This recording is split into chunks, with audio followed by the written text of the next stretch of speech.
I've sold millions of dollars worth of print-on-demand jewelry by following these 11 tips I'm about to share with you. Strap on because here we go.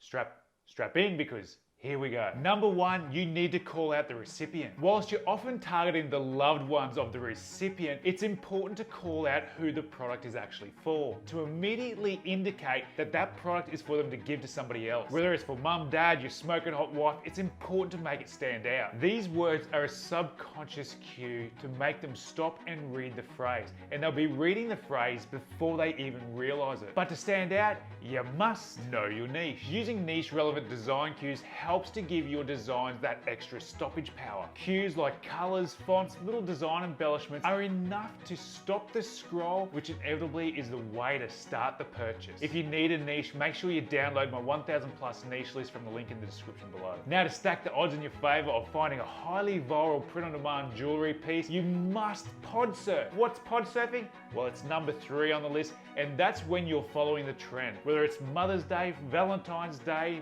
Q4, whatever it is, riding that wave and the buyer momentum within. This is the beauty of print on demand. You're creating products for specific people when they're most likely to buy. That helps build that momentum and stack the odds in your favor. Number 4, be careful with too many colors. Unless you're in the pride niche or selling on Etsy, it's important to keep your design simple. Yes, use niche relevant design colors, but keep it basic. I know you're seeing designs all over the place that look absolutely fantastic, and they're done by professional designers, but these guys aren't the ones selling the product. From my years of experience and having sold millions of dollars worth of products online, I can tell you, keep those colors to a minimum. Number 5, very few men know the type of jewelry that their significant others are going to wear. Whether it's their partner or their wife, they really don't know what they would wear. That's why the importance must be placed on the phrase. A common phrase about phrases in the print-on-demand space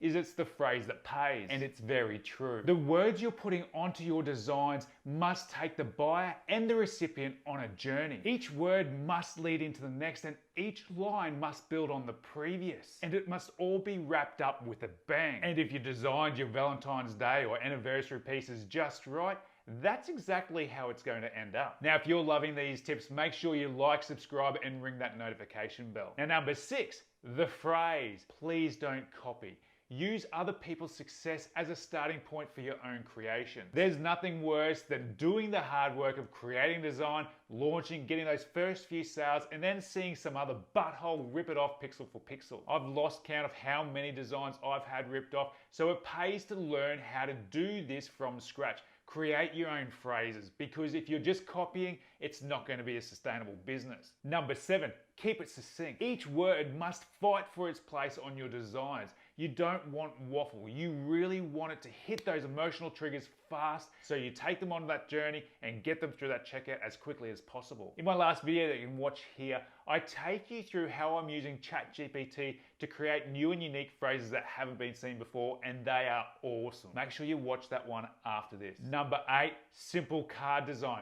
Once you've found a card design that sells, make sure you just use that. Change out the words. You don't need to be changing up the design every single time. It wastes valuable time that you should be spending finding these phrases that haven't been seen before. There are still design styles selling today that I saw 4 years ago. It's not that important. Keep it simple and just work that phrase. Bold keywords to add extra emphasis to the emotional and niche words within the design. Bolding is like putting that extra little bit of salt or that extra little bit of cheese on your bolognese. Bolognese. Choose one product and stick to it. Again, it's the phrase that pays. Having a standard product for each relationship angle is going to reduce the noise.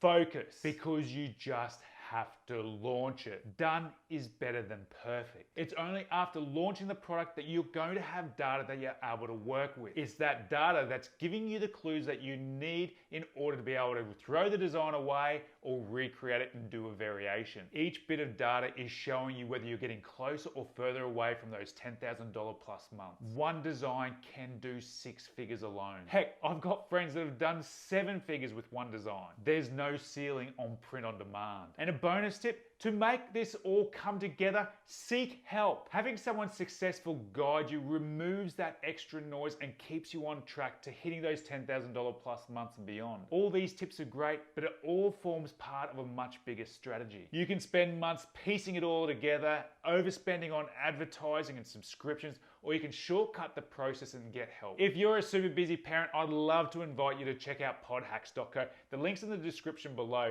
It's a step-by-step course with coaching that helps you get to those $10,000 plus months and beyond. Stay awesome.